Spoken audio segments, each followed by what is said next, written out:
بسم اللہ الرحمن الرحیم۔ السلام علیکم ورحمۃ اللہ وبرکاتہ۔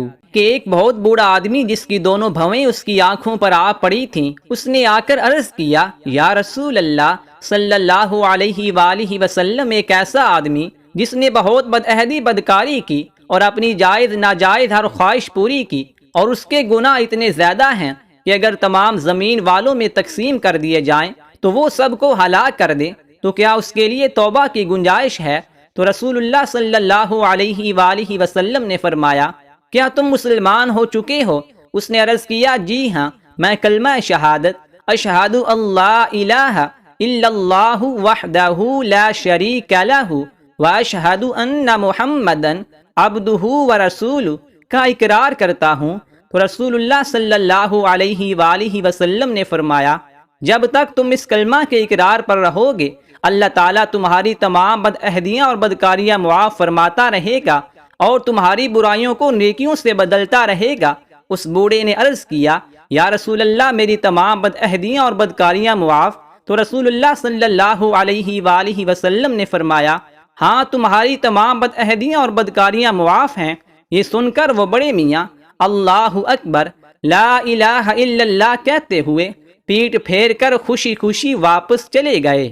حضرت زید رضی اللہ عنہ سے روایت ہے کہ نبی کریم صلی اللہ علیہ وآلہ وسلم نے فرمایا، جو آدمی استغفر اللہ الذی لا الہ الا هو الحی القیوم واتوب الیہ کہے، اس کی مغفرت کر دی جائے گی، اگرچہ وہ میدان جہاد سے بھاگا ہو۔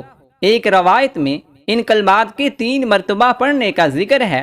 ان کا ترجمہ یہ ہے، میں اللہ تعالیٰ سے مغفرت چاہتا ہوں جس کے سوا کوئی معبود نہیں، وہ زندہ ہے، قائم رہنے والا ہے، اور اس کے سامنے توبہ کرتا ہوں۔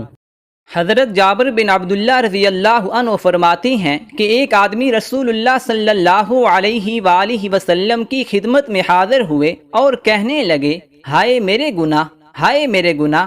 اس نے یہ 2 یا 3 مرتبہ کہا تو رسول اللہ صلی اللہ علیہ وآلہ وسلم نے اس سے فرمایا، تم کہو، اللہم مغفرتک اوسع من ذنوبی ورحمتک ارجا عندی من عملی۔ اللہ، آپ کی مغفرت میرے گناہوں سے بہت زیادہ وسیع ہے اور میں اپنے عمل سے زیادہ آپ کی رحمت کا امیدوار ہوں۔ اس آدمی نے یہ کلمات کہے، آپ صلی اللہ علیہ وآلہ وسلم نے فرمایا، پھر کہو۔ اس نے پھر کہے، آپ صلی اللہ علیہ وآلہ وسلم نے فرمایا، پھر کہو۔ اس نے تیسری مرتبہ بھی یہ کلمات کہے۔ اس کے بعد آپ نے اس سے فرمایا، اٹھ جاؤ، اللہ تعالیٰ نے تمہاری مغفرت فرما دی۔